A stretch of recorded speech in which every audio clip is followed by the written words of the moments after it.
मार्ग में पूर्ण निष्णात थे। और श्री भरद्वाज वे महात्मा है कि जब राम वन चल करके आए तो श्री राम जी को कौन सी दिशा में जाना चाहिए ये मार्गदर्शन करने का सामर्थ्य रखने वाले महर्षि भरद्वाज। और कहते हैं श्री भरद्वाज ऋषि परम तपस्वी है, परम विवेकी है, राम प्रेमी है, शमनम के धारक है, अध्यात्म के मार्ग के पूर्ण निष्णात है। साधारण नहीं हमारा। लेकिन उसके बाद भी भरद्वाज जी महाराज आज याज्ञवल्क्य जी के सामने प्रश्न रखते हैं और बड़ा सुंदर दर्शन है। और जब भरद्वाज जी जिज्ञासा करते हैं तो उनके जिज्ञासा के बल पर याज्ञवल्क्य जी उनको राम कथा सुनाते हैं। और जो भरद्वाज ऋषि है, परम विवेकी है, परम तपस्वी है, पुण्य बाबा तुलसी का परिचय देते हैं।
बस यही प्रयाग श्री भरद्वाज जी महाराज तपस्वी है।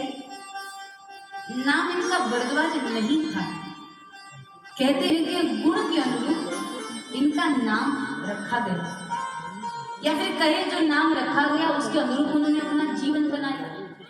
और बड़ा सुंदर दर्शन है। भरद्वाज नाम इसलिए रखा गया क्योंकि इनका स्वभाव था भरना। कोई भी द्वार पे आ जाए ना खाली कटोरा लेकर के, तो सामर्थ्य के अनुसार उनके कटोरे को श्री भरद्वाज जी भर देते थे।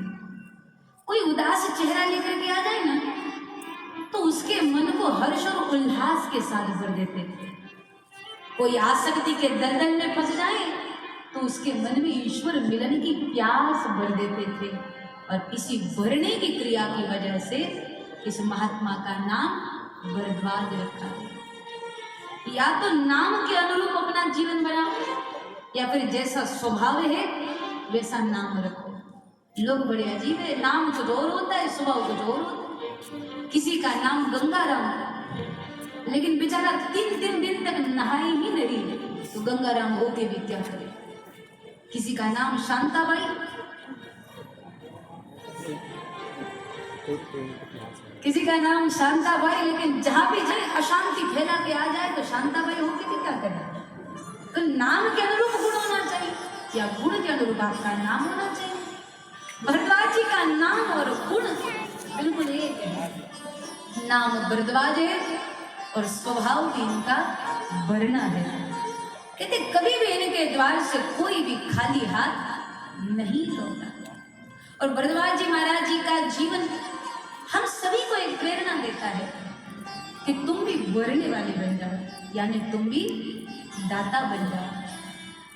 देखो जब भी कोई भिक्षुक भिक्षा का कटोरा लेकर के तुम्हारे सामने मांगने के लिए आता है ना, तो गलती से भी कभी ये मत सोचना कि वो तुमसे मांगने के लिए आया है। बात करते हैं फिर कभी ये मत सोचिएगा कि वो भिक्षुक तुमसे मांगने के लिए आया है। वो मांगने के लिए नहीं आया, बल्कि तुमको जिंदगी की सबसे बड़ी सीख देने को आया है कि भाई अगर सामर्थ्य है तो मेरे कटोरे में कुछ डाल दे, अगर है तो मेरे कटोरे में कुछ डाल दे। क्योंकि अगर भगवान की मार उल्टी पड़ गई ना, अगर सामर्थ्य होने के बाद भी तुमने मुझे कुछ नहीं दिया और कहीं भगवान की मार उल्टी पड़ गई और कहीं मेरे हाथ का कटोरा तुम्हारे हाथ में ना आ जाए, इसलिए अगर सामर्थ्य है तो मेरे कटोरे में कुछ डाल दे। यानी अगर हमारे पास है, देखो सामर्थ्य से ज्यादा भी नहीं देना है, लेकिन सामर्थ्य से कम भी नहीं देना है, लेकिन देना है। दाता वाला स्वभाव हमारा होना चाहिए। दुनिया में लोग कैसे सिर्फ लेना जानते हैं, देना आता नहीं। और एक बात बोले, जिसको जिंदा रहना है ना, उसको लेना भी पड़ेगा और उसको देना भी पड़ेगा। सीधी बात है। अगर आदमी स्वार्थी हो जाए और कहे कि भाई हम सांस सिर्फ लेंगे छोड़ेंगे नहीं, और सोचो अगर आदमी सांस लेता ही रहे लेता ही रहे लेता ही रहे छोड़े ही ना, तो क्या होगा? आदमी मर जाएगा ना। जिंदा रहने के लिए सांस लेना भी जरूरी है और सांस छोड़ना भी जरूरी है। वैसे लोगों के दिलों में जिंदा रहना है तो लेना भी जरूरी है और देना भी जरूरी है। ये दोनों चीजें हमारे जीवन में होनी चाहिए। आप देखो संसार में जितनी भी चीजें हैं ना, सब दे रही है। प्रकृति में जितनी भी चीजें हैं सब दे रही है। जैसे वृक्ष आपको ऑक्सीजन दे रहे हैं, वृक्ष आपको फल फूल दे रहे हैं, आपको गर्मी में छाया दे रहे हैं। वही आप देखो नदी आपको पानी दे रही है, आपकी प्यास बुझा रही है, आपको ठंडक दे रही है। हवा आपको शीतलता दे रही है, आपको सुख दे रही है। धरती आपको बैठने के लिए जगह दे रही है। आसमान आपको छत दे रहा है। ये पूरी दुनिया आपको कुछ ना कुछ दे रही है। यहाँ तक कि यहाँ जितनी चीजें, ये पंखा कूलर आपको हवा दे रहा है, लाइट आपको प्रकाश दे रहा है, साउंड आपको आवाज दे रहा है। यानी ये सब लोग कुछ ना कुछ दे रहे हैं। ये जिस चटी पे आप बैठे हो आपको आराम दे रही है, सब आपको कुछ ना कुछ दे रहा है। और इसका मतलब ये है कि ये सब दे रहे हैं तो ये सब देवता बन गए, और हम ले रहे हैं इसलिए हम देवता बन गए। ये देवता बन गए और हम लेवता बन गए, जबकि हमको लेवता नहीं बनना, हमको देवता बनना है। इसलिए हमको भी देना सीखना है, देना सीखना। दुनिया में पता है कुछ लोग ऐसे होते हैं गाजर और मूली की तरह। गाजर और मूली देखिए ना, गाजर और मूली तो अंदर होती है, लेकिन उसके पत्ते ऊपर से हिलते हुए क्या कहते हैं? हमारे पास कुछ नहीं, हमारे पास कुछ नहीं। पत्ते ऐसे ही हिलते हैं ना, हमारे पास कुछ नहीं। लेकिन किसान जानता है ना अंदर बहुत कुछ है, एक ही झटके में उखाड़ लेता है। उसी तरह से दुनिया में कुछ लोग होते हैं, उनसे कहो कि भाई मंदिर का निर्माण करना है, अन्नदान करना है, कुछ दे दो, तो कहते हमारे पास कुछ नहीं, हमारे पास कुछ नहीं। लेकिन भगवान जानता है ना अंदर बहुत कुछ है। सारा बैंक बैलेंस तो भगवान के पास है, इसलिए एक ही झटके में उखाड़ लेता है। फिर उसका वो पैसा या तो डॉक्टर के पास जाता है, या तो चोर के पास जाता है, या तो वकील के पास जाता है। इसलिए जो धर्म का हिस्सा है वो धर्म के काम में लगना ही चाहिए। कुछ लोगों को नहीं आता देना, सिर्फ लेना आता है। गांव में एक सेठ जी थे, बचपन से सिर्फ लेना सीखा था, कभी देना आता ही नहीं था उनको। गांव में जहां भी बांटा जाए लेने की कतार में ये सबसे आगे खड़े दिखाई देते थे। लेना आता था, देना नहीं। उसी स्वभाव के साथ वो बड़े हो गए। कहते एक बार वही धन्ना सेठ, नाम भी धन्ना सेठ था, लेकिन देता कभी कुछ नहीं था। तो वही धन्ना सेठ एक बार रास्ते से चलते चलते रास्ते में आए हुए कुएं में जाकर के गिर गए, और कुएं से निकले हुए पेड़ पे लटका हुआ था। तो अगल बगल के आने जाने वाले लोगों ने कहा कि भाई सेठ जी अपना हाथ दीजिए, हम आपको ऊपर निकालते हैं। लेकिन जैसे ही देने का नाम आया, सेठ जी ने मरना कबूल कर लिया, पर हाथ देने को तैयार नहीं हुए, क्योंकि देना आता नहीं था। बचपन से हमेशा लेना सीखा था, देना आता नहीं था। अब लोग बोल बोल के परेशान हो गए कि सेठ जी अपना हाथ दीजिए, हम आपको ऊपर निकालते हैं। और जहां देने का नाम आया, सेठ ने मरना कबूल कर लिया, पर हाथ देने को तैयार नहीं हुआ। अब जो कुएं में है उसको निकालना तो उसको हाथ तो देना पड़ेगा ना, तभी तो बाहर वाले निकालेंगे। तो सेठ दे ही लोग कह कह करके थक गए। ऐसे में बहुत समय के बाद सेठ का एक दोस्त आया, उसने पूछा ये भीड़ क्यों? लोगों ने बात बताया, ऐसी ऐसी बात है। सेठ जी कुएं में गिरे, आधे घंटे से बोल रहे हाथ दीजिए। सेठ जी हाथ देते नहीं तो बाहर निकाले कैसे? तो दोस्त को हंसी आई, बोले चिंता न करो, अब भी 2 मिनट में बाहर निकालता हूँ, क्योंकि मैं दोस्त हूँ ना, उनके विचार को जानता हूँ, उनके स्वभाव को जानता हूँ, अब भी 2 मिनट में बाहर निकालता हूँ। और अरे बोले भाई वो हाथ देता ही नहीं है तो बाहर निकालेंगे कैसे? बोले अब देखो ना कैसा चमत्कार होता है। और वो सेठ जी का मित्र कुएं के पास गया, जाकर के बोला सेठ जी चिंता मत करो, मैं आ गया हूँ, आपका दोस्त रमनलाल, अब भी आपको कुएं से बाहर निकालता हूँ। तो लोग बोले वो हाथ देता नहीं ना, बाहर निकालोगे कैसे? तो सेठ जी के मित्र ने क्या किया, कुएं के पास जाकर के सेठ जी को बोला सेठ जी चिंता न करिए, अभी बाहर निकालता हूँ, बस आपको बाहर निकालता हूँ, बस उसके लिए आप मेरा हाथ लीजिए। सेठ जी के मित्र ने क्या कहा, आप मेरा हाथ लीजिए। अब तक लोग क्या बोल रहे थे, सेठ जी अपना हाथ दीजिए, हम बाहर निकालते हैं। सेठ जी के मित्र ने बोला सेठ जी मेरा हाथ लीजिए, और जैसे लेने का नाम आया तो हाथ लेने के लिए सेठ जी ने अपना हाथ आगे बढ़ा लिया, तो दोस्त ने कुएं से बाहर निकाल दिया। तो ऐसे भी कुछ लोग होते हैं, खाली लेना जानते हैं, देना नहीं। पर मुझे पता है सिवनी में ऐसा एक भी नहीं है महाराज, वरना इतना विशाल मंदिर बनकर के तैयार हो जाता, ये संभव ही नहीं है। यहाँ दान दाता बहुत है, यहाँ देने का भाव बहुत है, इसलिए इतना विशाल आयोजन हो जाता है, इतना बड़ा अन्नदान हो जाता है, इतना विशाल मंदिर का निर्माण हो जाता है। तो ये दाता वाला स्वभाव है, इसलिए मैं आपके इस देने वाले भाव को वंदन करूं, प्रणाम करूं। तो देने वाला स्वभाव हमारा हो। और एक बात है, अपनी कमाई में से जब थोड़ा भाग हम धर्म में लगाते हैं ना, तो हमारी बाकी की कमाई अपने आप प्रसाद बन जाती है। देखो जिसको थोड़े में से थोड़ा देना आता है ना, उसके जैसा अमीर इंसान कोई नहीं है। अगर आप बड़े 5 स्टार होटल में चले जाओ ना, तो एक गिलास दूध का 100 रुपए में बेचता है, और किसी गरीब के घर में चले जाओ तो बच्चे को मुफ्त में गिलास भर दूध पिला देता है, पैसा नहीं लेता। तो अमीर कौन है, 5 स्टार वाला कि वो किसान? जिसको थोड़े में से थोड़ा देना आता है वो दुनिया का सबसे अमीर इंसान है। बहुत नहीं दे सकते, थोड़ा तो दे सकते हैं। रामचरितमानस की गिलहरी किसको याद नहीं है महाराज? रामचरितमानस में गिलहरी है।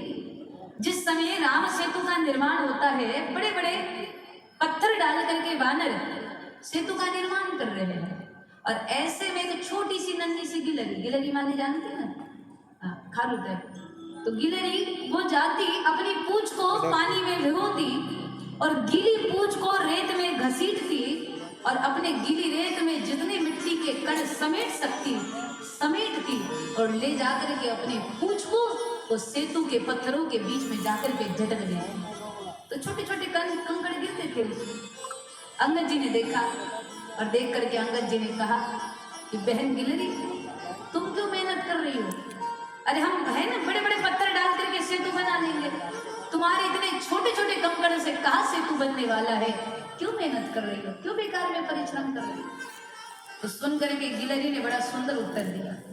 गिलहरी ने कहा भैया अंगद आप बड़े हैं, इसलिए बड़े रूप में राम कार्य में अपना योगदान कर रहे हैं। मैं छोटी हूँ ना, इसलिए छोटे रूप में राम कार्य में अपना योगदान देना चाहती हूँ, लेकिन देने का भाव मेरा भी है। मैं बड़ा नहीं दे सकती, बड़े बड़े पत्थर नहीं डाल सकती, लेकिन छोटे छोटे कंकड़ डाल करके सेतु के निर्माण कार्य में मदद तो कर सकती हूँ। तो पता है उस गिलहरी पे राम जी इतने प्रसन्न हो गए कि उस गिलहरी को राम जी ने अपने हाथों में उठा लिया, और राम जी ने बड़े प्रेम से अपना हाथ उसके पीठ से घुमाया।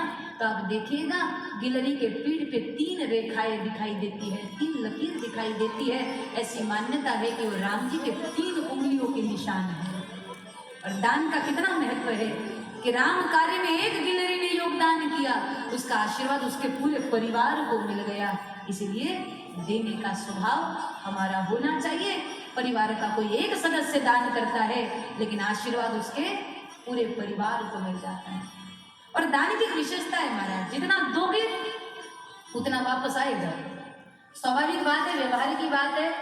अगर आप घर के सारे खिड़की बंद कर दो और केवल दरवाजा खोल दो, बाकी खिड़कियां बंद कर दो, तो हवा भीतर नहीं आएगी। आपने सारी खिड़कियां बंद कर दी, सिर्फ हवा आने के लिए एक दरवाजा खोल दिया, तो हवा भीतर उतनी नहीं आएगी जितनी आनी चाहिए। लेकिन आपने हवा के आने के लिए दरवाजा खोल दिया और जाने के लिए खिड़की खोल दो तो इतने तेज गति से हवा आएगी भी और जाएगी भी। ऐसा ही होता है धन का, जब हम देने का रास्ता रखते हैं तो आने का भी रास्ता अपने आप बन जाता है। इसलिए अगर हम देते हैं तो देना भी हमको आना चाहिए। तो पता है, जितना दोगे ना आप धर्म कार्य में, उससे कई गुना वापस आपको ही मिलेगा। जितना लगाओगे वापस घुमा फिरा करके आपको ही मिलेगा। ये प्रकृति का नियम है। प्रकृति थोड़ा देती है और बहुत देती है। इसलिए आप देखो, किसान जमीन में गेहूं का एक दाना बोता है, उसने एक दाना बोया, उसमें से 2 डंठल निकले। एक डंठल में 50 दाने, दूसरे डंठल में 50 दाने, दोनों मिला के कितने हो गए? बोया कितना था? 1, वापस कितने मिले? 100। यानी चुटकी भर बोया तो मुट्ठी भर पाया, और मुट्ठी भर बोया तो इतना मिल गया कि अब तो पीठ पे उठा उठा के ले जाना पड़ रहा है। ये दान की विशेषता है, जितना दोगे उतना वापस मिलेगा। लेकिन एक बात और, दान जो है ना, वो दिखावे के लिए नहीं करना चाहिए, नाम के लिए नहीं करना चाहिए। लोग बड़े अजीब है, मंदिर में एक आध पंखा भी दान कर देते हैं ना, तो कोई कसर नहीं छोड़ते। पंखे में 3 पत्ते होते हैं, अब मंदिर में पंखा दान किया, 1 पत्ते है 3, तो 1 पत्ते पे खुद का नाम लिख देगा, दूसरे पत्ते पे पिताजी का नाम लिख देगा, तीसरे पत्ते पे दादाजी का नाम लिख देगा, और जैसे ही बटन दबाया तो तीनों पीढ़ियां एक साथ मंदिर में घूमती रहती है। तो ये भी कोई काम की बात है? ये भी कोई काम की बात है? दान करे तो निस्वार्थ भाव के साथ करे, न कोई स्वार्थ रखते हुए, न कोई लोभ रखते हुए। बस मेरा परमात्मा देता है, उसके जितना तो नहीं दे सकता, लेकिन उसके कार्य में थोड़ा बहुत देने का काम तो मैं कर सकता हूँ। तो भरना है, देना है, अपने दर से कोई खाली हाथ न जाए, इस बात का ध्यान रखें। सामर्थ्य के अनुसार थोड़ा बहुत नहीं देना है, कर्जा करके नहीं देना है, लेकिन अगर सामर्थ्य है तो सामर्थ्य के अनुसार जरूर। अगर देखो, व्यक्ति अगर बहुत नहीं दे सकता ना, तो उसको थोड़ा थोड़ा देने का अभ्यास करना चाहिए। अगर आप किसी और को नहीं दे सकते तो चींटियों को कम से कम आटा दे दो, पंछियों को दाना पानी दे दो। अब इतना गरीब तो दुनिया में कोई नहीं है ना जो मुट्ठी भर आटा भी चींटियों को न दे सके। देना चाहिए, चींटियों को आटा दो, पंछियों को दाना दो, गाँव को रोटी दो, जिस भी रूप में हो। ये छोटा छोटा देने का प्रयास एक दिन आपको भी देवता बना देगा। लेवता बहुत बने रह गए, अभी देवता बन जाना है, यानी देने वाला स्वभाव हमें अपना बनाना है। तो श्री भरद्वाज जी महाराज जी का स्वभाव भरने का है, और इसी भरने की क्रिया की वजह से उनका नाम भरद्वाज रखा गया। तो वही श्री भरद्वाज जी महाराज इलाहाबाद में, प्रयागराज की भूमि में, उनका एक सुंदर आश्रम है। जिस समय कुंभ मेला लगता है ना, सूर्य मकर राशि पे जाता है, तो उसी समय सारे साधु संत प्रयागराज की भूमि में आते हैं, स्नान करते हैं, महीना भर निवास करते हैं, अक्षय वट का स्पर्श करते हैं, हरि कथा को श्रवण करते हैं। तो कहते हैं प्रतिवर्ष की तरह इस बार भी कुंभ मेला लगा और सारे साधु संत श्री भरद्वाज जी के आश्रम में आने लग गए। सभी संतों ने 1 महीने तक निवास किया, खूब कथा सुनी, खूब भजन किया, खूब यज्ञ याग किया। और जब 1 महीने का मास पूरा हो गया, कुंभ मेला पूरा हो गया, तो ऐसे में सारे ऋषि मुनि अपने अपने आश्रम जाने को तैयार हो गए, अपने अपने स्थान को लौटने को तैयार हो गए। तो ऐसे में सभी संतों ने विदा मांगी, भरद्वाज जी ने सबको विदा भी करा दिया। लेकिन याज्ञवल्क्य नाम के ऋषि ने जब विदा मांगी, तो श्री भरद्वाज जी ने याज्ञवल्क्य जी को विदा नहीं किया, बल्कि उनके चरण पकड़ लिए और चरण पकड़ करके कहा, महाराज मैं उसे खोज रहा था जिसने खुदा को पहले से खोज के रखा है, और आपने तो खुदा को खोज के रखा है, और आज खुद आप मेरे द्वार पर खड़े हैं, तो मैं ये अवसर कैसे खो सकता हूँ। इसलिए मैं सबको विदा करा रहा हूँ, लेकिन मैं आपको विदा नहीं करा सकता, मैं आपकी विदाई नहीं करा सकता। और तुरंत श्री भरद्वाज जी महाराज जी ने याज्ञवल्क्य जी को पकड़ा, अपने कुटिया में लेकर के गए और कुटिया में ले जाकर के सुंदर आसन पर उनको बिठाया। सुंदर भरद्वाज जी उनके चरणों में बैठ गए और श्री याग्वल जी महाराज जी से भरद्वाज जी कहते कि महाराज मेरे मन में एक संदेह है, लेकिन उस संदेह को कहते हुए मुझे बड़ी लज्जा भी आती है और कहते हुए बड़ा संकोच भी होता है, लेकिन अगर न कहूँ तो अज्ञानी रह जाऊंगा, इसलिए मेरा प्रश्न मैं आपके सामने रखना चाहता हूँ। तो प्रश्न क्या था? बोले भरद्वाज जी महाराज जी का प्रश्न बड़ा अटपटा है। उन्होंने प्रश्न के रूप में पूरी राम कथा सुना दी। आगे हम दर्शन करेंगे। प्रश्न के रूप में पूरी राम कथा उन्होंने सुना दी।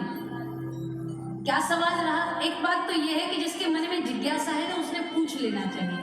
कभी भी अपनी जिज्ञासा को दबाना नहीं चाहिए। अगर कुछ जानने की इच्छा है तो जरूर पूछो।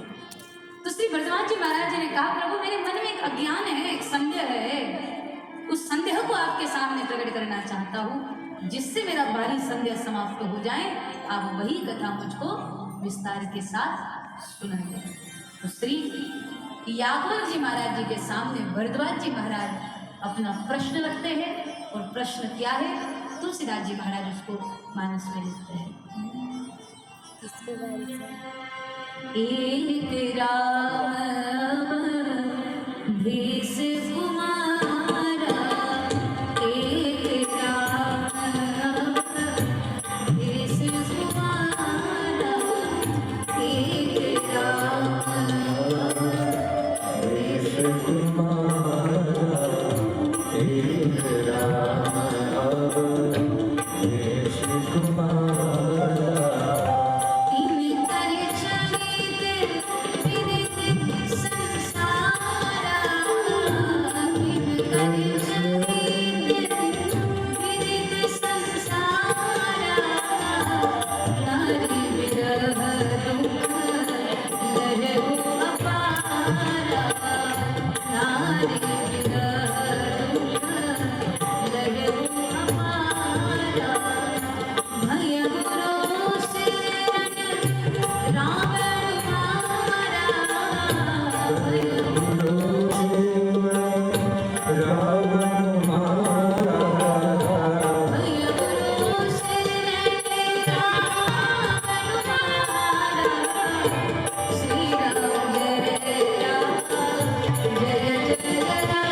एक राम भेष कुमारा।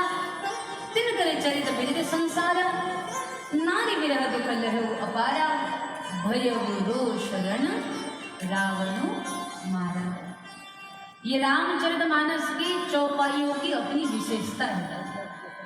जिस राम कथा को हम लोग 9 दिनों तक बैठ करके गा रहे हैं ना, अगर आप आश्चर्य से सुने तो 4 पंक्ति में पूरी राम कथा आ गई महाराज। मैंने 9 दिन तक जिस कथा को गाने वाले हैं वो 4 पंक्ति में पूरी हो गई। कैसे? बोले एक राम अवधेश कुमारा। एक राम है, कौन? अवधेश के बेटा, दशरथ के बेटा, नाम उसका, उनका राम है। बोले उनका क्या? एक राम अवधेश कुमारा, तीन कर चरित बिंद संसारा। बोले उनकी कथा तीनों लोग जानता है। क्या जानता है? बोले नारी विरह दुख लहे हुआ पाया, कि उनके पत्नी का हरण हुआ, पत्नी के वियोग में बड़े दुखी हुए और दुखी होकर के क्या किया? तो बोले भयहु रोष रण रावणु मारा।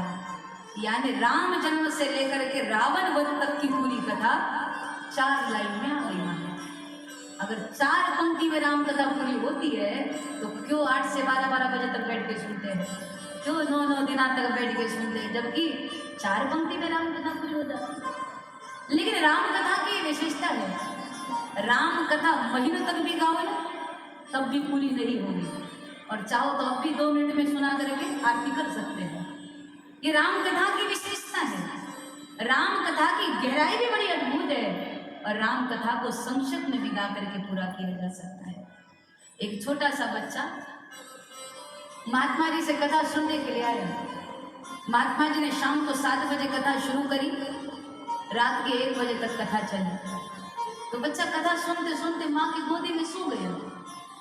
अगले दिन माँ के साथ प्रणाम करने के लिए पहुंचा, तो प्रणाम करके बच्चा बोला, बाबा आपने शाम को 7 बजे कथा शुरू करी और रात के 1 बजे तक कथा चली, इतना लंबा चौड़ा खींचने की जरूरत क्या है, जबकि कथा तो 4 पंक्ति में पूरी हो जाती, इतना काहे लंबा खींचते हो, 4 पंक्ति में कथा पूरी हो जाती। महात्मा जी को बड़ा आश्चर्य लगा कि एक चौपाई पे 1 महीने से बोल रहा हो, तब भी चौपाई पूरी नहीं हुई, और ये कहता है कि 4 पंक्ति में पूरी राम कथा हो जाएगी। महात्मा जी को आश्चर्य लगा, बोले बेटा तुम सुना सकते हो क्या? बच्चा बोले बिल्कुल सुना सकता हूँ, आपको सुननी है क्या? बोले बिल्कुल। तो बच्चा सुनाने को बैठा, बोले सुनिए महाराज जी, 4 पंक्ति में पूरी राम कथा सुना देते हैं आप। और बच्चा महात्मा जी के सामने बैठा, बढ़िया पालती वालती लगा करके और अपनी तोतली भाषा में सुना रहा है, सुनिएगा जरूर। और बच्चा सुनाता है और कहता है ध्यान से सुनिए, 4 पंक्ति में पूरी राम कथा सुनाएंगे।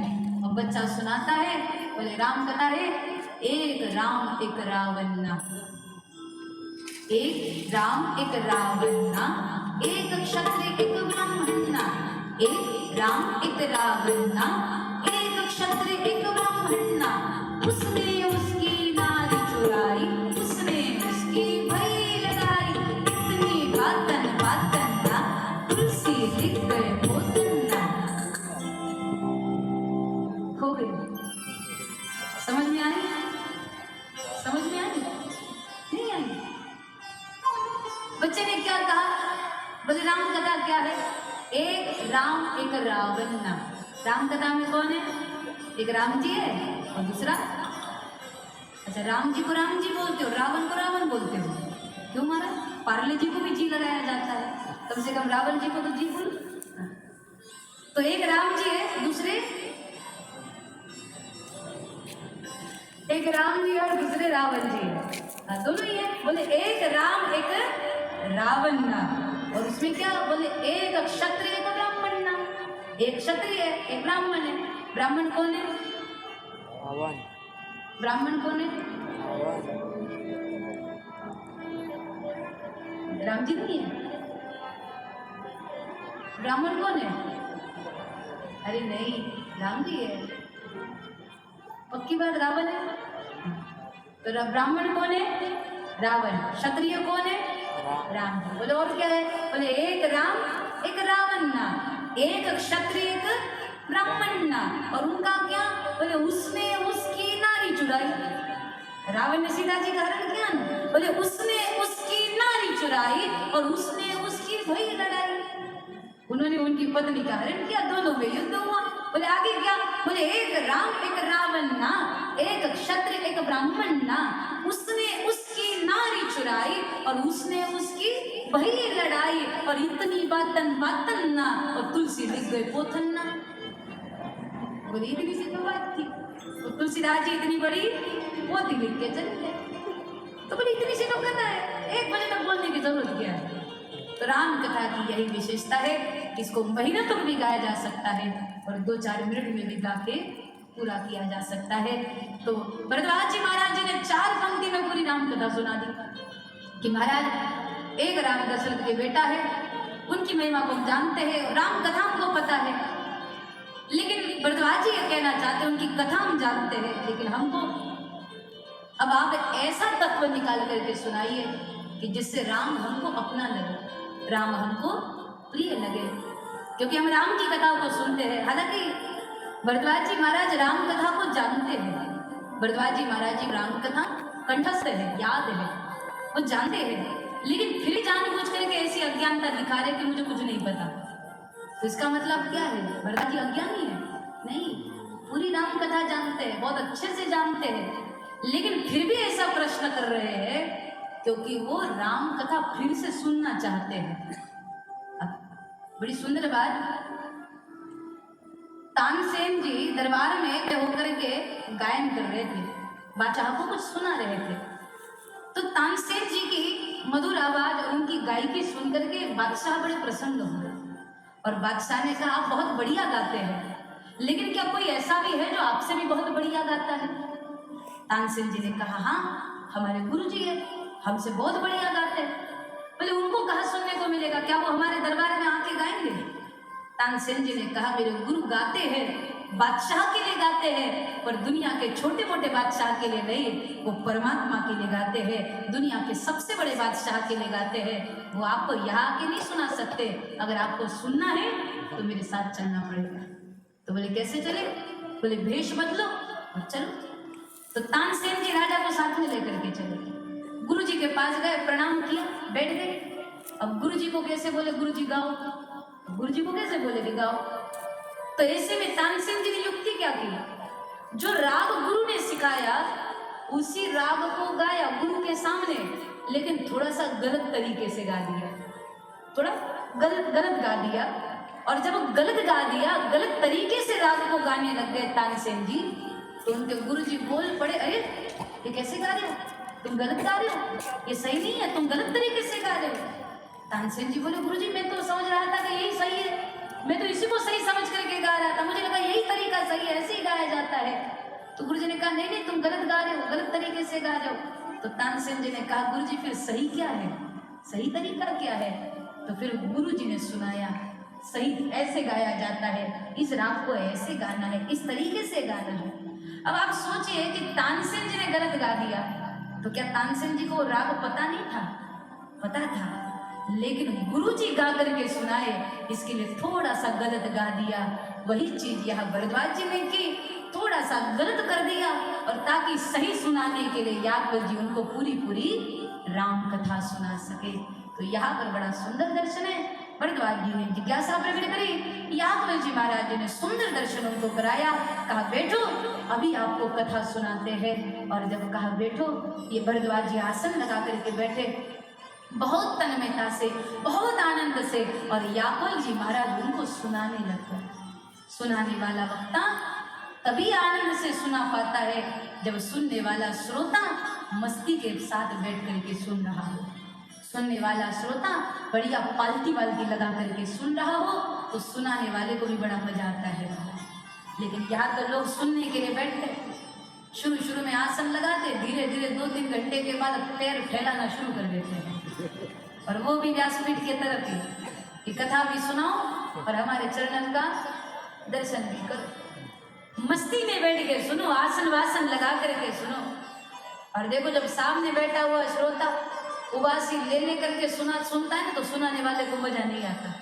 उबासी माने जानते हो, आरूढ़ जामुड़, तो फिर सुनाने वाले को मजा नहीं आता। इसलिए श्रोता की जिम्मेदारी है कोई ऐसी हरकत ना करे, कोई ऐसी बात ना करे जिससे वक्ता के बोलने में व्यवधान आ जाता हो। कि भरद्वाज जी से सीखने जैसा है। भरद्वाज जी जब कथा सुनने के लिए बैठे, इतनी तन्मयता से बैठे, बड़ी प्रेम से हाथ जोड़ करके बैठे हैं, महाराज हम सुनने को तैयार है, हम भरने को तैयार है, आप हमको भरिए, सुनाइए, हम प्यासे हैं, हमको राम कथा पिलाइए। और जब इतनी तन्मयता देखी तो श्री यादव जी महाराज बड़े प्रसन्न हो गए और तुरंत आसन लगाया, और आसन लगा करके श्री यादव जी महाराज जी ने श्री भरद्वाज जी महाराज जी को महाराज बड़ी सुंदर शिव कथा सुनाई। बड़ी विचित्र बात है, भरद्वाज जी महाराज जी ने पूछी कौन सी कथा थी? भरद्वाज जी ने कौन सी कथा पूछी? राम कथा। और यादव जी महाराज सुनो कौन सी कथा रहे हैं? शिव कथा। पूछी है राम कथा और सुना रहे हैं शिव कथा। लेकिन बड़ा सुंदर दर्शन है, अगर राम कथा की शुरुआत देखें तो शिव कथा से होती है, और शिव महापुराण की शुरुआत राम कथा से होती है। ये दोनों के बीच में सेतु बनाने का काम किया है। यानी शंकर बिना नर भगति न पावे कोई, ये राम जी कहते हैं। अब देखो, राम जी शिव जी का भजन करते हैं, शिव जी राम जी का भजन करते हैं, ये दोनों एक दूसरे के उपासक हैं। इसलिए आप देखिए रामेश्वर में, तमिलनाडु में आप चले जाएं तो वहां पर रामेश्वर महादेव है, भगवान है। तो जब श्री राम जी ने उस शिवलिंग की निर्माण करी तो हनुमान जी महाराज जी ने पूछा कि भगवान इस लिंग का क्या नाम है, नामकरण तो करना पड़ेगा। तो उस समय राम जी कहते हैं ये जो शिवलिंग मैंने अपने हाथ से बनाई है हनुमान, इस शिवलिंग का नाम ये भगवान रामेश्वर भगवान है। हनुमान जी ने कहा रामेश्वर है, इसका मतलब क्या? बोले राम के जो ईश्वर है ये वो रामेश्वर है। तो जैसे राम जी ने कहा नहीं राम के ईश्वर है यानी मेरे ईश्वर है, इसलिए नाम रामेश्वरम है। तो शिवलिंग के भीतर से आवाज आई भगवान आप गलत बोल रहे हैं, राम के जो ईश्वर है वो रामेश्वर नहीं है, बल्कि राम जिनके ईश्वर है वो रामेश्वर है। आप मेरे ईश्वर है, मैं आपका दास हूँ। राम जी बोले नहीं नहीं आप मेरे ईश्वर है, मैं आपका दास हूँ, यानी दोनों एक दूसरे के उपासक है। इसलिए महादेव कैलाश के उत्तुंग शिखर पर बैठ करके गाते हैं और कहते हैं क्या, हम राम जी के राम जी हमारे हैं, हम राम जी के राम जी हमारे हैं, हम राम जी के राम जी हमारे हैं, हम राम जी के राम जी हमारे हैं, हम राम जी के राम जी हमारे हैं, हम राम बोल सियावर रामचंद्र भगवान की जय। हम राम जी के राम जी, हम राम जी के राम जी, हम राम जी के राम जी हमारे हैं,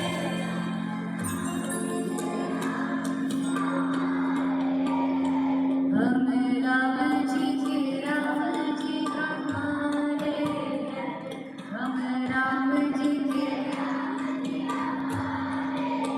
बोल सियावर रामचंद्र भगवान की जय, बोले जगदम्बा मात की जय। तो मंगलमय भाव के साथ श्री राम कथा के आरंभ में यहाँ पर बड़ी दिव्यता के साथ शिव कथा सुनाई और शिव महापुराण के आरंभ में राम कथा सुनाई। तो श्री यादव जी महाराज यहाँ बड़ी सुंदर शिव कथा सुनाते हैं और वो बताते हैं कि त्रेता युग का समय था। त्रेता युग के समय में भगवान महादेव कैलाश के उत्तुंग शिखर को छोड़ करके श्री अगस्त्य जी महाराज जी के आश्रम तक पद यात्रा करते हैं। श्री अगस्त्य जी महाराज जी का आश्रम है मृत्युलोक पर और महादेव रहते हैं कहा, कृपया ध्यान से कथा सुनो ना। अगस्त्य जी महाराज जी का आश्रम है मृत्युलोक पर और महादेव रहते कहाँ है? सिवनी में तो नहीं रहते, कहाँ रहते? कैलाश पर। यानी कैलाश से महादेव नीचे आ गए, यानी ऊपर से नीचे आ गए। यानी कितना सुंदर दर्शन है कि ऊपर वाले को नीचे उतारने की ताकत अगर किसी में है तो वो भगवान की कथा में है। शिव जी ऊपर से नीचे आ, कृपया बच्चे बात न करें। ऊपर से महादेव नीचे आ गए, अकेले कथा सुनने के लिए नहीं गए, साथ में महादेवी भी साथ में है। संग सती जग जननी भवानी, यानी कथा सुनने के लिए जाओ तो अकेले अकेले कभी नहीं जाना चाहिए, साथ में जाना चाहिए। पति पत्नी दोनों को साथ में कथा सुननी चाहिए। लेकिन अधिकतर यही देखने को मिलता है कथाओं में महिलाओं की संख्या ज्यादा होती है, पुरुषों की संख्या थोड़ी कम होती है। इसका मतलब ये है, अब यहाँ भी माताओं की संख्या है लेकिन पुरुषों की संख्या भी थोड़ी बहुत बराबरी में ही है। लेकिन अगर आप देखें तो महादेव जब कथा सुनने के लिए गए तो साथ में जगदम्बा को साथ में लेकर के गए। अगस्त्य जी महाराज जी के आश्रम में पहुंचे, अगस्त्य जी महाराज जी ने स्वागत किया। महादेव जी ने अगस्त्य जी से निवेदन किया कि आप हमको कथा सुनाइए। अगस्त्य जी ने पूजन किया शिव जी का और पूजन करने के बाद विचार किया, बोले विधान है कि पूजा के बाद स्तुति करने की परंपरा है, स्तुति से देव प्रसन्न हो जाते हैं। मैंने महादेव की पूजा करी, अब स्तुति करूं तो वो प्रसन्न हो जाए। लेकिन फिर याद आया कि स्तुति से देव प्रसन्न होते हैं, पर मेरे सामने जो बैठे हैं वो देव नहीं, वो देवों के देव महादेव है, ये स्तुति से प्रसन्न नहीं हुए। तो महादेव की प्रसन्नता का राज क्या है? तो बोले राम कथा सुनी महेश परम सुख मानी। अब जिससे जो प्रसन्न होता है उसको वही देकर के खुश किया जा सकता है ना। इसलिए अगस्त्य जी महाराज जी ने महादेव को राम कथा सुनाई, और इतनी सुंदर कथा सुनाई, महादेव बड़े प्रसन्न हो गए। साथ में भवानी भी कथा सुनने के लिए आई थी, लेकिन गलती ये हो गई, महादेव ने कथा सुनी और भवानी ने कथा देखी। दोनों में बड़ा अंतर होता है। कुछ लोग कथा सुनने के लिए आते हैं, कुछ लोग कथा देखने के लिए आते हैं। जो सुनने के लिए आते हैं वो यहाँ से जाने के बाद बताएंगे आज कौन से प्रसंग बोले गए, कौन सा भजन गाया गया, किस विषय पे चर्चा की गई, ये वही बताएंगे जो सुनने के लिए आए हैं। और जो देखने के लिए आए हैं वो यहाँ से जाने के बाद यही बताएंगे, भंडारे में चावल तो अच्छा पका था, नमक फिर भी थोड़ा बहुत कम था।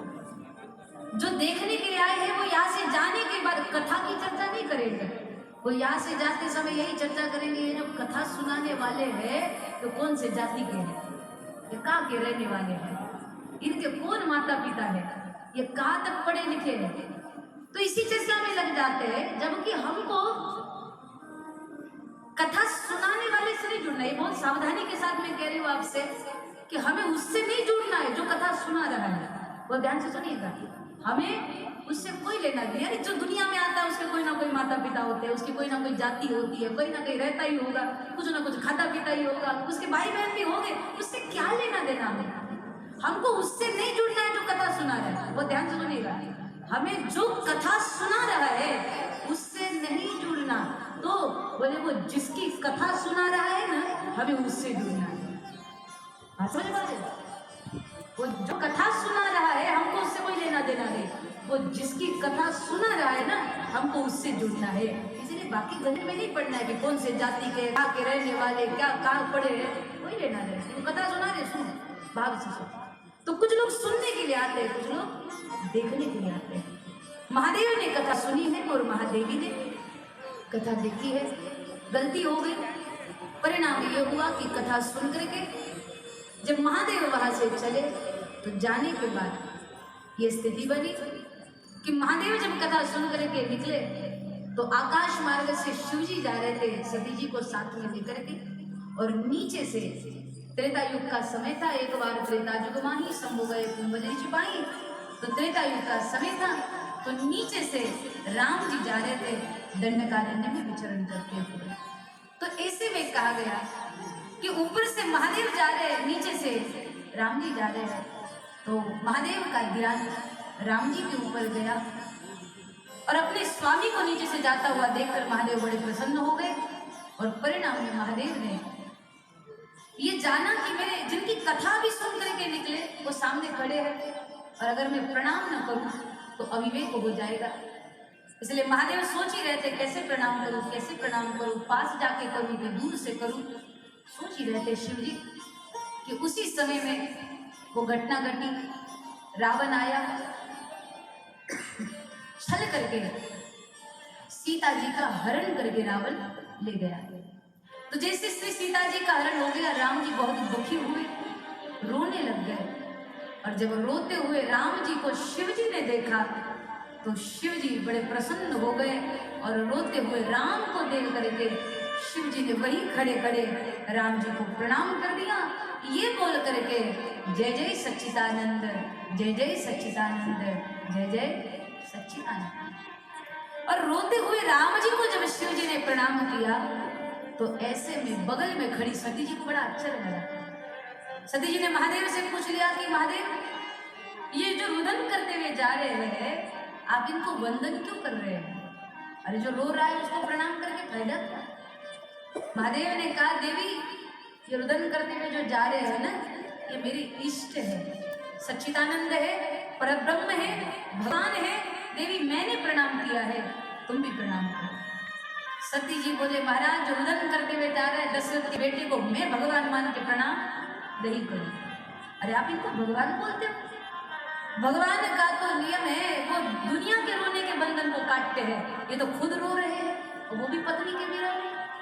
और इनके माता पिता ने इनको घर से बाहर निकाल दिया, तो कोई भी माँ बाप अपने बच्चे को यूं ही घर से थोड़ी बाहर निकालेंगे, जरूर इन्होंने कोई गलती की होगी, इसलिए माँ बाप ने घर से निकाल दिया। और जो गलती करे वो भगवान के साथ। अब गलती हो गई, माँ बाप ने घर से निकाल दिया, अगर निकले तो पत्नी को लिए बिना भी नहीं रह सकते, पत्नी को भी साथ में लेके निकले। अब पत्नी को लेके तो निकले तो पत्नी का ध्यान भी नहीं रख पाए, तो बेचारे पत्नी को कोई चुरा के ले गया। अब पत्नी का हरण हो गया तो देखो कैसे रो रहे, कैसे पुकार रहे। अच्छा चलो रो रहे ठीक है, लेकिन कम से कम इतनी तो समझ होनी चाहिए कि इंसानों से पूछते कि मेरी पत्नी कहाँ है, आपने देखा है क्या? लेकिन ये इंसानों से नहीं पूछते, ये वृक्षों से पूछते हैं, चट्टानों से पूछते हैं, तुम देखी सीता मृगणे। तुम्हारा इसको भगवान बोल रहे, ये भगवान नहीं है, दशरथ के बेटा है, इनको प्रणाम करने में कोई फायदा नहीं। कौन बोल रहा है? सती जी। महादेव बार बार समझाते हैं राम ब्रह्म व्यापक जग जाना, देवी ये भगवान है, मैंने प्रणाम किया है, तुम भी प्रणाम करो। तो सती जी मानने को तैयार नहीं हुई।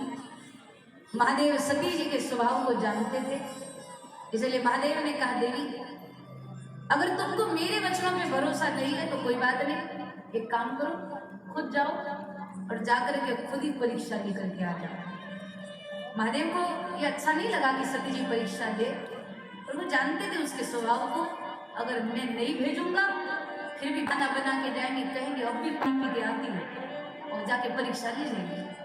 तो जल्दबाजी में गलती करने से अच्छा है परीक्षा आराम से ले, तो विवेक के साथ ले। इसलिए महादेव ने कहा कि देवी जाओ और राम जी की परीक्षा लेके आओ, पहले परीक्षा लो फिर भरोसा हो जाए तो प्रणाम करो। तो सती जी गई। सती जी ने जाकर के विचार किया राम जी की परीक्षा तो लेनी है पर लू कैसे, तो बहुत विचार किया, तो मन में आया कि राम जी सीता जी के विरह में दुखी है, सीता जी की खोज कर रहे हैं, तो क्यों ना मैं भी सीता ही बन जाऊं और सीता बन करके राम जी के पास चली जाऊंगी, तो सीता समझ करके मेरा हाथ पकड़ लेंगे और जो कुछ भी मुझसे बोलेंगे वो सब मैं रिकॉर्ड कर लूंगी और जाके महादेव को सुना दूंगी और उनको बताऊंगी कि मैंने कहा था ना कि ये कोई भगवान नहीं है, साधारण दशरथ के बेटा है, देखो सुनो मेरी बात सच निकली।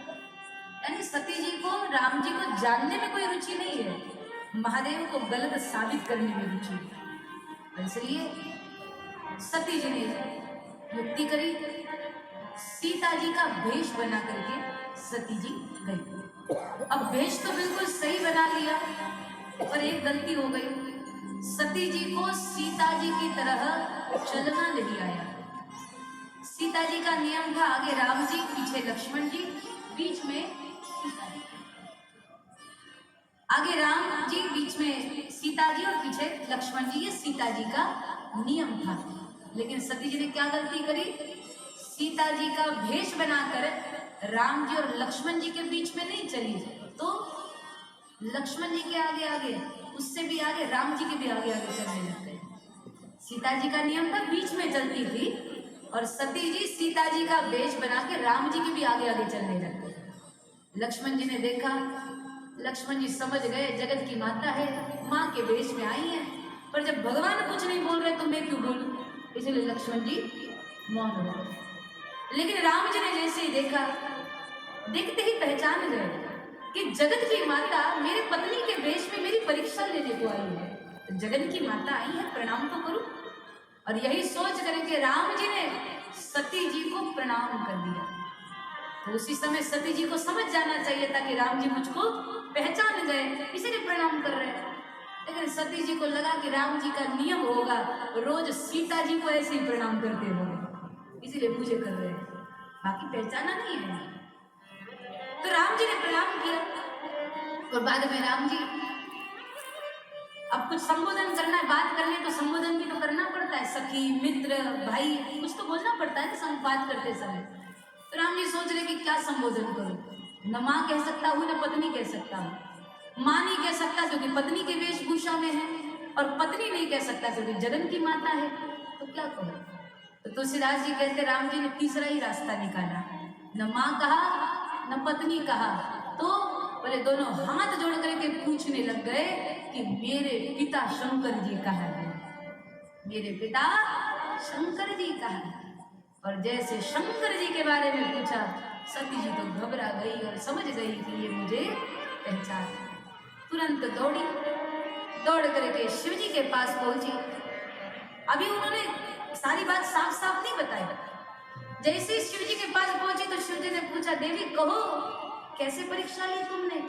तो अभी तो बोल देना चाहिए था ना कि गलती हो गई, माफ कर दीजिए, अपराध हो गया, तो आप शिव जी माफ कर भी देते हैं। लेकिन सती जी ने एक गलती छिपाने के लिए दूसरी गलती कर दी, झूठ बोल दिया। कहा महाराज कैसी बात कर रहे हो, हम और परीक्षा ले, आपने प्रणाम किया और हम परीक्षा लेंगे क्या। हमने भी प्रणाम नहीं किया, फर्क इतना है आपने दूर से प्रणाम किया, हमने पास में जाके प्रणाम किया, पर प्रणाम ही किया, परीक्षा नहीं लिया। शिव जी को हंसी आई। शिव जी को लगा कि दक्ष की बेटी भी प्रणाम करती है क्या, अच्छा इसको भी प्रणाम करना आता है क्या, क्योंकि कभी झुकी हुई सती देखी नहीं है शिव जी ने। तो महादेव ने सोचा जरा देखो तो सही, आखिर प्रणाम करते हुए सती दिखती कैसी है। और ये देखने के लिए जैसे भी महादेव ने आंखें बंद करी, सो ये सारी घटना आंखों के सामने आ गई कि प्रणाम नहीं किया, परीक्षा ही ली है। और किस रूप में ली, बोले मेरी माँ का वेश बना लिया, मेरी माता सीता का वेश बना लिया। तो शिव जी ने निर्णय कर लिया कि मेरी पत्नी ने मेरी माता सीता का वेश बनाया, अब जिसने मेरी माँ का वेश बनाया, अब उसी शरीर को पत्नी रूप में स्वीकार करना यह मुझसे नहीं होगा। इसलिए आज से अभी से मैं सती का त्याग कर देता हूँ, यही तन सती भेंट अब नाही। और उसी समय महादेव ने माता सती जी का त्याग कर दिया। वहां से सीधे शिव जी कैलाश पे पहुंचे और कैलाश पर पहुंच करके 87,000 वर्ष के लिए समाधि में लीन हो गए।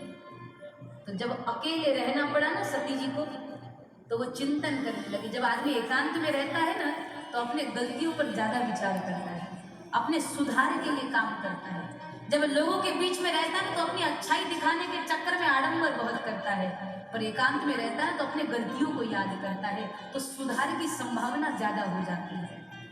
तो यहाँ पर भी सती जी जब अकेले रही, जब शिव जी समाधि में चले गए, सती अकेले रही, तो ऐसे में माता सती जी बड़ी दुखी हुई और उन्होंने सोचा कि जिस शरीर का त्याग महादेव कर चुके हैं और जिस शरीर ने सीता जी का वेश बनाया, जिस शरीर ने श्री राम जी को ठगना चाहा, अब ऐसे शरीर को रखने से भी क्या फायदा, इसलिए शरीर त्यागने में ही भलाई है। और उन्होंने निर्णय ले लिया कि शरीर को त्यागना है। भगवान ने उनको मौका भी दिया, किस रूप में, बोले जब 87,000 वर्ष के बाद शिव जी समाधि से जागे, उस समय दक्ष इनके पिता प्रजापति बन गए और प्रजापति बने, उन्होंने एक बड़े यज्ञ का आयोजन किया। उस यज्ञ में दक्ष ने सारे देवों को बुलाया पर महादेव को कोई निमंत्रण नहीं दिया। तो परिणाम में सती जी को लगा कि मेरे पिता को इतना बड़ा पद मिला है, बधाई देने के लिए तो जाना चाहिए। और जैसे सती जी गई तो परिणाम में उन्होंने वहां जाकर के देखा, पहले तो महादेव ने बहुत मना किया था कि देवी न जाओ वहां पर, क्योंकि उनको पता था परिणाम क्या होने वाला है, लेकिन सती जी न मानी, आग्रह पूर्वक जिद करके पति के घर पर, पिता के घर पर गई और पिताजी के घर पर जाकर के उन्होंने देखा कि सारे देवों के लिए आसन है पर महादेव के लिए कोई आसन नहीं है। तो ये देख करके सती जी को बड़ा गुस्सा आया। कथा आप जानते हैं। उसी समय सती जी ने निर्णय कर लिया कि मेरे पिता महादेव का बार बार अपमान करते हैं और जो शिव का अपमान करते हैं, ऐसे पिता की पुत्री बनकर के मुझको जिंदा नहीं रहना है। तो ये शरीर दक्ष के शुक्राणु से बना है, इस शरीर को दक्ष की बेटी के रूप में जाना जाता है, दक्ष पुत्री के रूप में जाना जाता है। तो जो दक्ष महादेव का अपमान करता है, ऐसे पिता की पुत्री मुझको बन करके नहीं रहना। दूसरी बात, इस शरीर का त्याग महादेव कर चुके हैं, जब तक ये शरीर छूटेगा नहीं, अगला जन्म मिलेगा नहीं, तब तक महादेव मुझको अपनाएंगे नहीं। इसलिए जितनी जल्दी हो सके इस शरीर को खत्म करना है, नया जन्म लेना है और फिर महादेव का भजन करना है। इसलिए उसी समय बहाना मिल गया और योगाग्नि में माता सती जी ने अपना शरीर वहीं पर भस्म कर दिया। सती वर्ण हरि संवर मांगा, जन्म जन्म शिव पद अनुरागा। वही सती जी का योग मंडप में, यज्ञ मंडप में, उस योगाग्नि में शरीर जल करके खत्म हो गया। आपने कथाएं सुनी है कि सती जी का जला हुआ शरीर जब महादेव ने देखा और उसी को उठा करके महादेव पूरे ब्रह्मांड में भ्रमण कर रहे थे, कहीं रुक नहीं रहे थे, आक्रोश कर रहे थे, तो भगवान विष्णु ने अपने सुदर्शन चक्र को आदेश दिया और सुदर्शन चक्र ने जाकर के जगदम्बा के शरीर के अनेक अनेक भाग बना दिए और उनके शरीर के भाग जहां जहां पर गिरे वहीं पर 51 शक्तिपीठों का निर्माण हो गया। जो शक्तिपीठ आज भारतवर्ष का प्राण है, भारत में शक्ति की कमी नहीं है, यहाँ 12 ज्योतिर्लिंग है तो 51 शक्तिपीठ है और उन 51 शक्तिपीठों में मां भगवती की पूजा होती है। इसलिए एक बार जयकार जोर से लगाते हुए बोले जगदम्बा माता की जय। तो 51 शक्तिपीठों का निर्माण हो गया। यहाँ पर सती जी ने योगाग्नि में अपना शरीर भस्म किया और अंतिम समय में उन्होंने मांगा था कि जब भी जन्म धारण करूं, हर जन्म में, हर जीवन में मुझको महादेव ही पति के रूप में प्राप्त हो। और ऐसे में वही सती जी पार्वती जी बन करके आई और पार्वती जी रूप में उनका जन्म हुआ, हिमाचल की बेटी के रूप में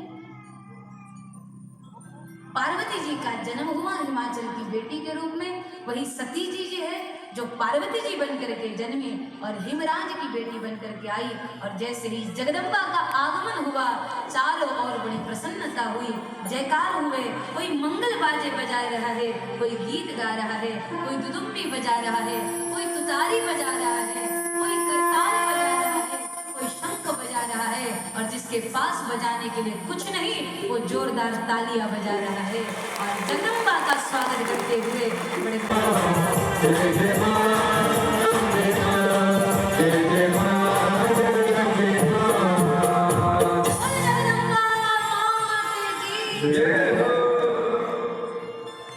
पार्वती जी का आगमन हुआ और जगदम्बा के आगमन पर बड़ी दिव्यता के साथ हिमाचल नगरी में स्वागत हुआ। बेटी के आगमन पर बधाइयां बांटी जाने लगी।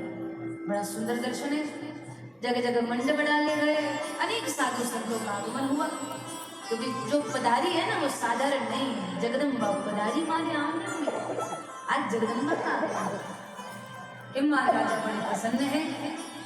और वही माँ जगदम्बा के आगमन पर नारद जी महाराज जी भी पधारे और हिमवान राजा ने अपनी पुत्री गुरुदेव के चरणों में समर्पित कर दी। कृपया बात न करें,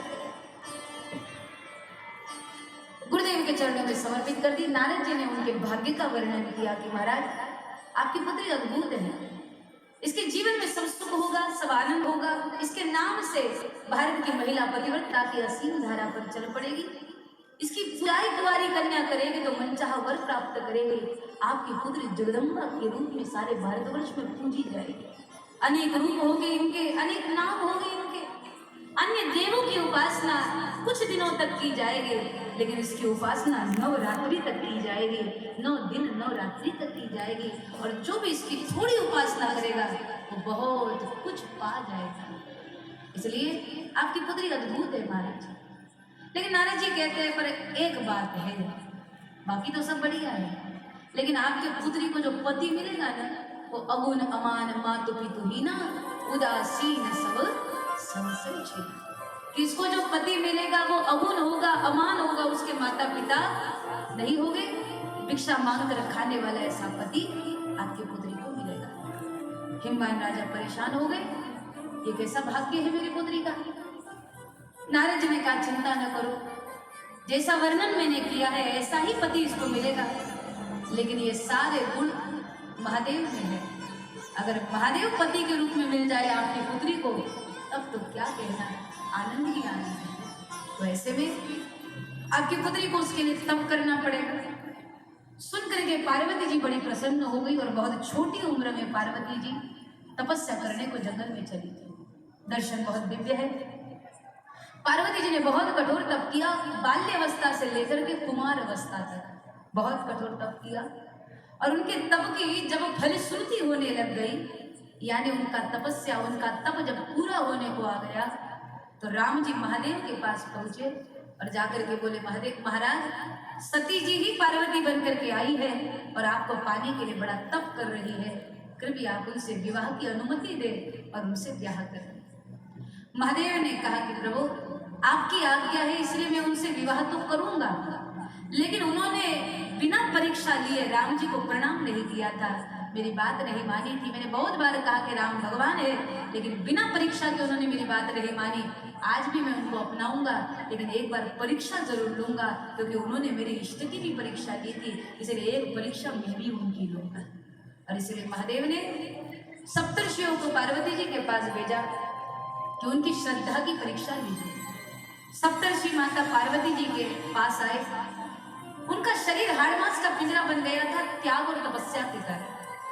सप्तर्षि आए, आकर के प्रणाम किया और कहा, देवी, ये इतना कठोर तप तुम किसके लिए कर रही हो?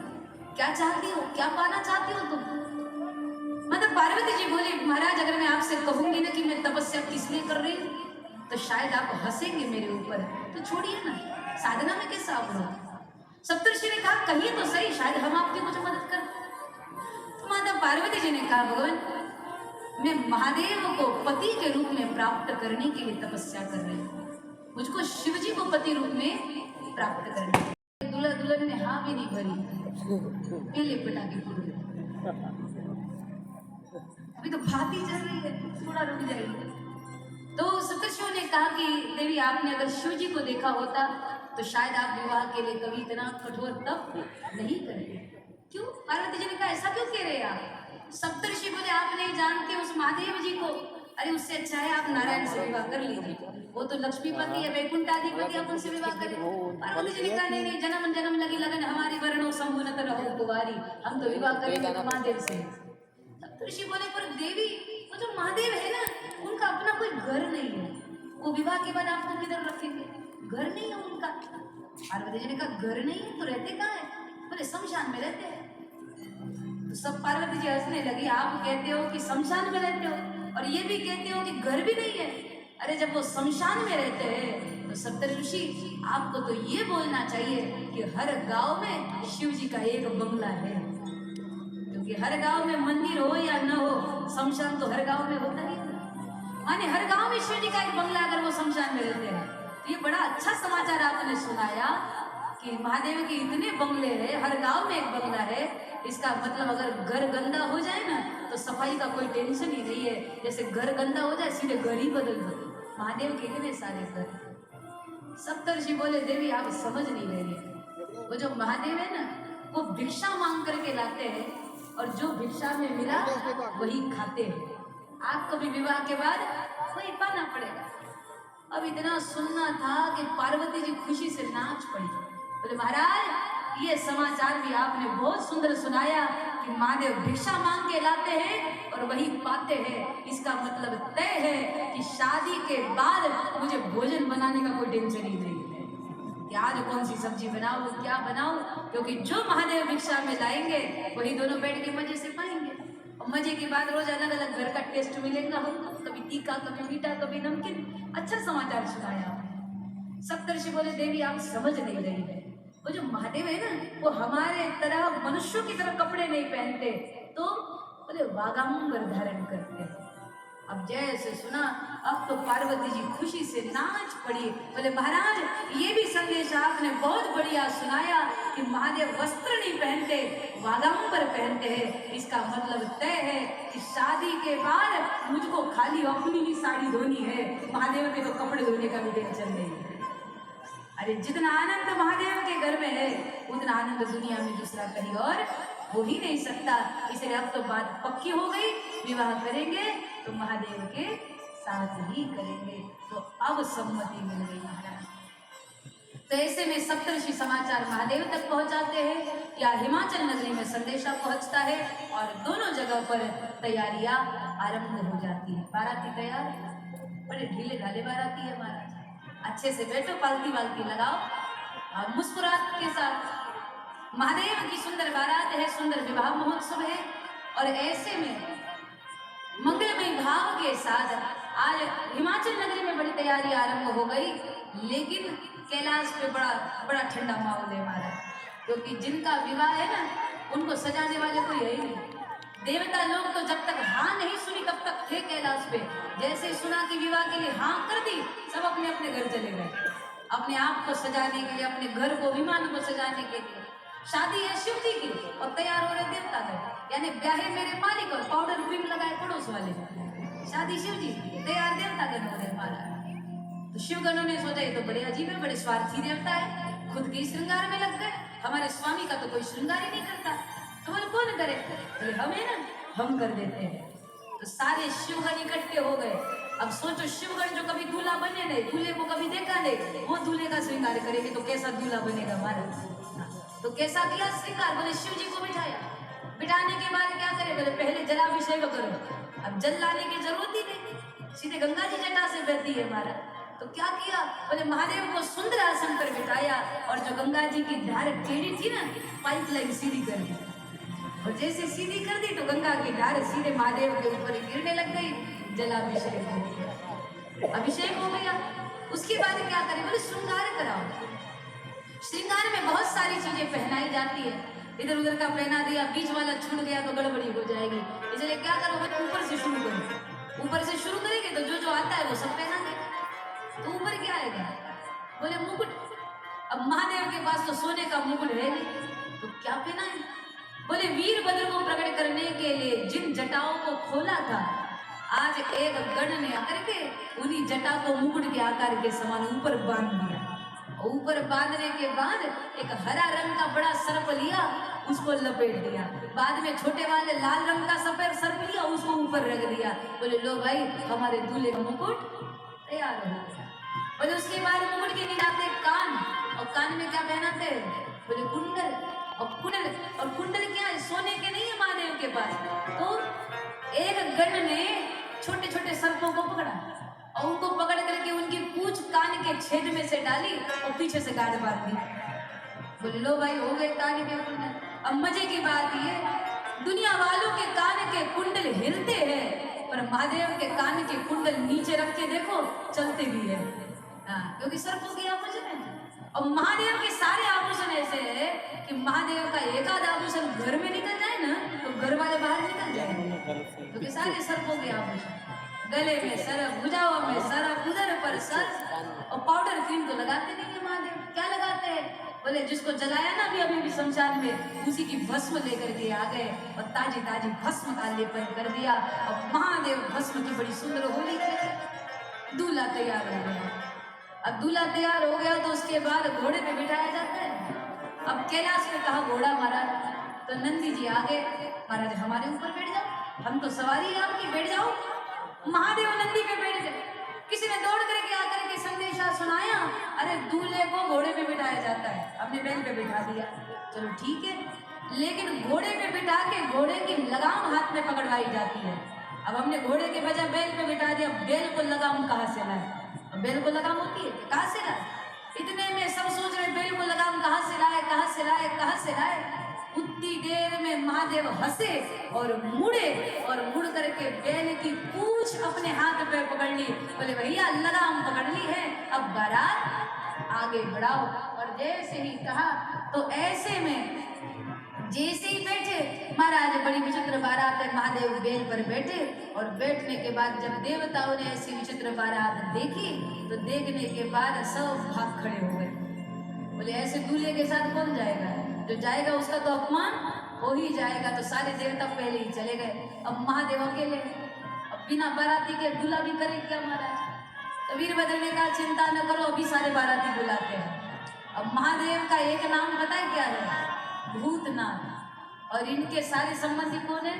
बोले जिसको कोई नहीं अपनाता उसको महादेव अपनाते हैं। भूतों को कौन अपनाएगा? बोले महादेव अपना लेते हैं। इसलिए सारे रिश्तेदार महादेव के, सारे भूत पिशाच दायक जुड़े हैं। और वीरभद्र ने अभी मंत्र बोला, पत्रिका देने का टाइम नहीं था ना, हमारा मुहूर्त निकल जाता। तो मंत्र बोला, और जो ही मंत्र बोला सो सारे भूत पिशाच डायन चुड़ैले वही प्रकट हो गए। अब मंत्र बोला, कौन सा वाला बोला वो मैं नहीं बोलूंगी, कहीं गलती से बोल दिया और सब यही प्रकट हो गए। एक तो रात का टाइम है हमारा, सब यही प्रकट हो गए तो आप निकल दोगे बिना आरती के, इसीलिए मंत्र बोला, कौन सा वाला बोला वो नहीं बोलेंगे। तो सारे भूत पिशाच वहीं पे प्रकट हो गए। बाराती तैयार, बड़े भाव से जयकार लगा रहे हैं, बोल भूतनाथ महादेव की जय हो। बोल गौरी शंकर भगवान की जय हो। अब सारे बाराती तैयार, दूल्हा तैयार, आप तैयार। सोच लो भूत पिशाच है हमारा, लेकिन भूतनाथ भी है, तो बड़े भाव के साथ